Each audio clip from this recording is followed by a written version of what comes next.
Այս 10 սրբազանների մեջ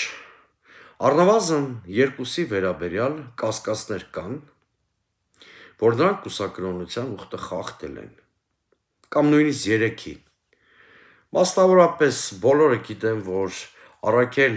սրբազանը որդի ունի, ավելին այդ որդին Արգիշտի Քյարամյանը շատ բարձր պաշտոններ է զբաղեցրել հենց Նիկոլ Փաշինյանի կաբինետում, Վազգեն սրբազանի մասին, Միրզախանյանի մասին նույնպես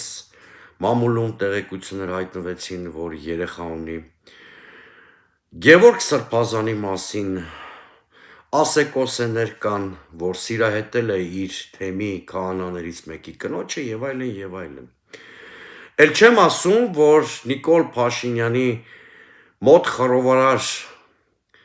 կամ հուդայացած հոգևորականներին առաջնորդած Նավասարդ Կճոյանը, arczepiskopos-ը, կոռուպցիոն սկանդալների սիմվոլ է: Հիշում ենք նրա մասին պատմությունները, Բենթլիի մասին պատմությունները, դրա մասին ամենաշատը ժամանակին դիմադիրներից խոսել է հենց Նիկոլ Փաշինյանը և ճիշտ է խոսել, որովհետև արատավոր այդ երևույթները կային: Հիմա այս բազմաթիվ ուխտեր խախտած հոգևորականներով Նիկոլ Փաշինյանը մտադիր է բարենորոգել եկեղեցին: